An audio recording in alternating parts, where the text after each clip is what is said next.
Hearing Ron Rivera apologize only tells me that there's a disconnect between him and Eric Bieniemy. And what does that tell me moving forward? If this offense figures anything out this year, and this offense actually starts to play, and they still lose, I believe Eric Bieniemy will be the new head coach of this Washington Commander team. Now, Harris took over, and you want to change the outlook to this team. And this team has been one of the laughingstocks of the NFL for many, many years, and one of the most respected franchises in professional sports. In the 80s and the 90s, this was Gibbs' team. And this team was successful. They won a couple of Super Bowls, and they were a good overall team. Since their ownership completely fell on its face, and coach after coach and quarterback after quarterback, overpaying players that came to this team and just never showed up week in and week out. Albert Hainsworth. And then you see a guy like Eric Bieniemy decide to part ways with the Kansas City Chiefs and arguably the best quarterback in the NFL in Patrick Mahomes, and arguably the best offensive mind in the NFL in Andy Reid, because he wants to show everybody that he can go to an organization and change that organization's offense, even with horrible quarterback play. Sam Howell isn't the quarterback that I want to coach in my first opportunity to prove myself as an offensive coordinator for another organization when I had Patrick Mahomes. Eric Bieniemy not only is going to be a great coach, he'll be one of the elite coaches in the NFL if he ever gets a chance. It's been a shame that Eric Bieniemy has not been treated as well as some other coaches that have had opportunities to coach, as we see in Arizona. Now, we look at Eric Bieniemy and some of the players, the crybaby antics of some of these Commander players. You're a professional football player. You are a man. You're making millions and millions of dollars, and you're crying because your offensive coordinator has too much intensity, and you can't deal with that? You want me to pamper you? Do you want me to bring powder to the practices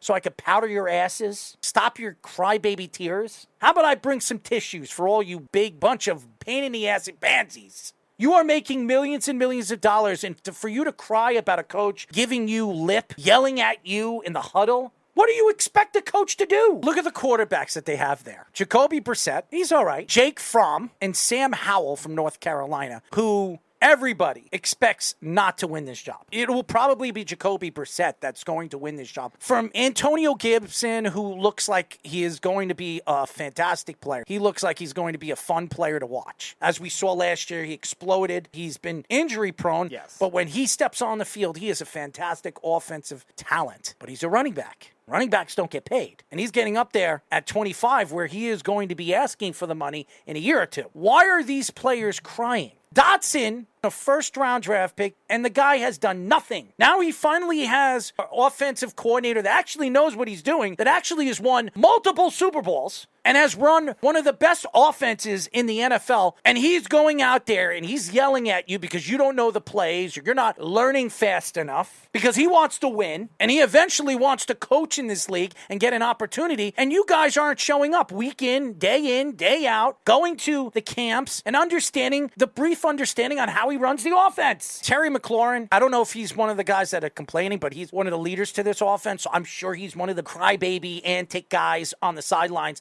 saying that he's yelling at us. Ooh. This guy got paid a lot of money, and he's a fantastic talent if he could stay on the field and actually stay healthy. The fact that these guys are crying about Eric Bieniemy intensity is ridiculous. And Ron Rivera, who should be backing up his offensive coordinator from the beginning and apologizing that he said he loved him, only shows you that he's backtracking for what he said the day before. I guarantee you, he didn't want Bieniemy. He took Bieniemy in because of the GM. He probably forced him. You're taking Eric Bieniemy, and there's nothing you can do about it. I think Eric Bieniemy is a guy that he believes that if Ron Rivera fails, could take over for the Commanders. It's crazy when you listen to these crybabies, and these NFL players have been pampered, and you have to be so nice to them. I do not believe Judge was a good coach for the New York Giants. I think he was horrible, but he was scrutinized because of what he said to the press. He was scrutinized by what he said to his players, yelling at his players on the practice field, trying to be his mentor, Bill Belichick. And it didn't work because the coaches are always wrong. The players are always right, especially the superstars. Why? Because you want to make sure your superstar is very happy. But if your coach, Ron Rivera, is not going to stand up for his offensive coordinator, it only shows that there's a disconnect in that locker room. How long is this going to last until we see something on the sidelines early this season when they fell, when you see Ron Rivera get into a fight with Eric Bieniemy?